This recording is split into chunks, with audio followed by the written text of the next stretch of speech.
સુરતમાં અસામાજિક તત્વો સામે કાર્યવાહીથી ગેરકાયદેસર મિલકત તોડી પાડવામાં આવી। બુટલેગર ગણેશ મદ્રાસીના ઘરે ડિમોલિશન હાથ ધરાયું। ઘર ઉપર ગેરકાયદે પતરાનો શેડ બનાવ્યો હતો। અસામાજિક તત્વોના ગેરકાયદે દબાણો સામે કાર્યવાહી કરવામાં આવી। તો સુરતથી આ તસવીરો આવી રહી છે। ગેરકાયદેસર મિલકતો તોડી પાડવામાં આવી। અસામાજિક તત્વોની આવી ગેરકાયદેસર મિલકતોને તોડી પાડવામાં આવી। બુટલેગર ગણેશ મદ્રાસીના ઘરે ડિમોલિશન હાથ ધરાયું। ઘર ઉપર ગેરકાયદે પતરાનો શેડ બનાવ્યો હતો, જેને તોડી પાડવામાં આવ્યો।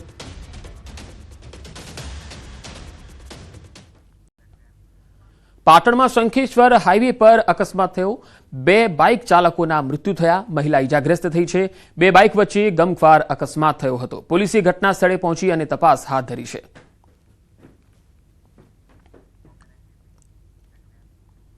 પાટણ સરહદ પર બીએસએફને મોટી સફળતા મળી। સહોવાલા ગામ નજીકથી આરડીએક્સનો જથ્થો મળી આવ્યો। 4.5 કિલો આરડીએક્સ મળી આવ્યો।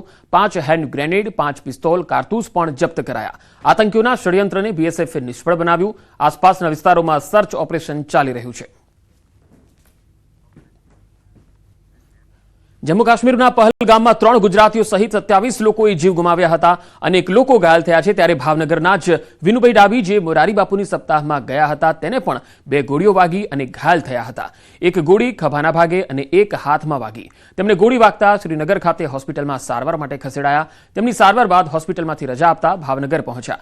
સાંસદ નીમુબેન બાંભણિયા, ધારાસભ્ય જીતુ વાઘાણી તેમજ સિજલ પંડ્યા સહિતના લોકો તેમના ખબર અંતર પૂછવા ઘરે પહોંચ્યા હતા। ઇજાગ્રસ્ત વિનુભાઈએ આપવીતી જણાવતા કહ્યું કે ત્યાં ચારે બાજુથી ગોળીઓના અવાજ આવતા હતા। હું પત્નીને શોધતો હતો અને અચાનક ગોળી વાગી। વિનુભાઈએ ત્યાં આંખો દેખી ઘટના વર્ણવી। બહુ હાલો મળે એટલે મને ખ્યાલ આવી ગયો કાંઈક વાગી ગયું છે, પણ વાગ્યું તો ખરેખર ગોળી વાગી ગયેલી હતી। એટલે પછી મેં બાવડું પકડી નીચે લાવ્યા। પછી મિલિટરીના ચાબો હતા, આર્મીના વાળા, મિલિટરીવાળા, એને મને બાવડું થોપીને ત્યાં દવાખાના લઈ ગયા અંદર। એને દવાખાનું હોય ને અંદર, ત્યાંથી પછી 108માં મને નાખીને લઈ ગયા। વિનોદભાઈ ડાબી, એમને 2 ગોળી એના શરીરમાંથી, એક હાથ અને પીઠના ભાગમાંથી પસાર થઈ। રાજ્ય સરકાર ભૂપેન્દ્રભાઈ અને કેન્દ્ર સરકાર નરેન્દ્રભાઈના સંવેદનાસભર પ્રયાસોથી હેમખેમ ઘરે પહોંચ્યા। હોસ્પિટલમાં પણ એમની સારવાર થઈ। માનનીય અમિતભાઈ શાહ પણ એમને રૂબરૂ વિનોદભાઈને પણ જોવા ગયેલા। આપણા ભાવનગરનું જ્યારે મને આતંકી હુમલો થયો અને વધીને 2 જ કલાકમાં મને એમનો ફોન આવ્યો કે આતંકી હુમલો થયો છે અને એના ભાવનગરની અંદર 20 લોકો આનું ગ્રુપ અમે હતું, એમાં 2નું મૃત્યુ થયું છે અને 1 ઘાયલ થયા છે। એટલે તરત જ સતત એમના સંપર્કમાં હું હતી, એમને કોઈ પણ અગવડ ન પડે। પહલગામ આતંકી હુમલા બાદ ઠેર ઠેર રોષ વ્યાપ્યો। ઠેર ઠેર બંધનું પાલન થઈ રહ્યું છે, ત્યારે કચ્છમાં પણ રોષ વ્યાપ્યો। માતાના મઢની બજાર આજે દિવસ દરમિયાન બંધ રખાયા। વેપાર ધંધા બંધ રાખી મૃત્યુ પામેલા લોકોને શ્રદ્ધાંજલિ આપવામાં આવી હતી।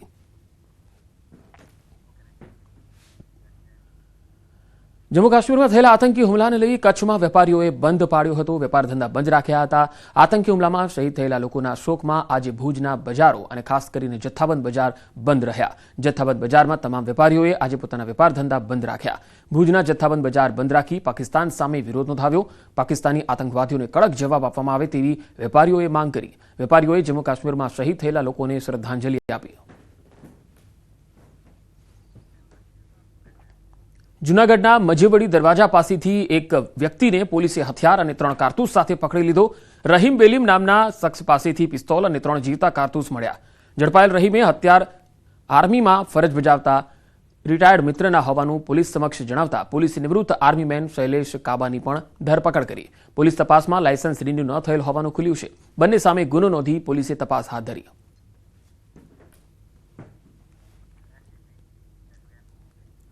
ભરૂચ જિલ્લાના જંબુસર નજીક ઢાઢર નદી પાસે આવેલો 40 વર્ષ જૂનો બ્રિજ ભારે જર્જરિત હાલતમાં છે। છેલ્લા અનેક વર્ષોથી સમારકામ વગર ઉપયોગમાં રહેલો આ બ્રિજ હવે જનજીવન માટે જોખમરૂપ બની ગયો છે। છતાં રોજબરોજના વાહન ચાલકો અને ગ્રામજનો જીવના જોખમે પસાર થવા મજબૂર છે।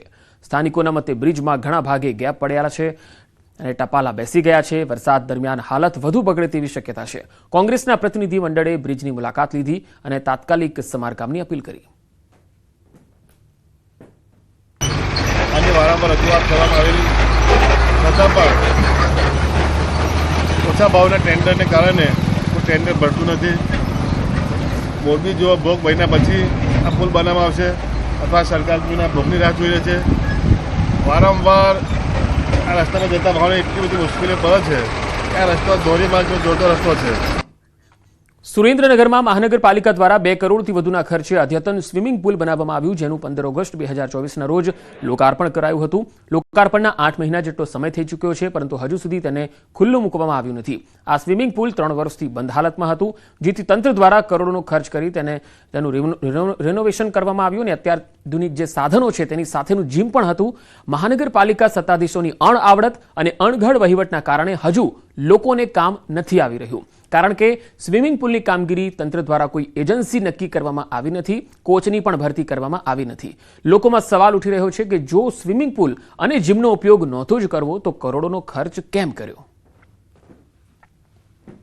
છેલ્લા 9 મહિના જેવો સમય થઈ ગયો ઓગસ્ટથી, તો અમે વારંવાર તંત્રને, મહાનગરપાલિકાના કમિશનર સાહેબને, એની પહેલા નગરપાલિકાના પ્રમુખ હતા એમને આવેદનપત્રો, અમારા લગભગ 200 જેટલા સભ્યો છે એક્ટિવ સ્વિમિંગ પુલના, વારંવાર અમે એમને રજૂઆત કરી છે, પરંતુ કોઈ રીતે એ સ્વિમિંગ પુલ એમણે ચાલુ કરેલ નથી. અણઘટ વહીવટ અને દિશાવિહીન વહીવટના કારણે 15 ઓગસ્ટ 2024ના રોજ મુળુભાઈ બેરા મંત્રી દ્વારા ધારાસભ્યશ્રી અને તત્કાલીન નગરપાલિકાના પ્રમુખશ્રીની હાજરીમાં આ સ્વિમિંગ પુલનું ઉદ્ઘાટન કરવામાં આવ્યું હતું, પણ આ સ્વિમિંગ પુલ એક પણ વખત ચાલુ કરવામાં આવ્યો નથી. વડોદરામાં ગત વર્ષે આવેલ ભારે વરસાદના કારણે તારાજી સર્જાઈ હતી, તેથી રાજ્ય સરકારે તાત્કાલિક નદીનું કામ કરવા આદેશ આપ્યા હતા. વિશ્વામિત્રી નદીને ઊંડી અને પહોળી કરવાની કામગીરી તાત્કાલિક શરૂ કરવામાં આવી, ત્યારે ગૃહ રાજ્યમંત્રી હર્ષ સંઘવી કામગીરીનું નિરીક્ષણ કરવા પહોંચ્યા હતા.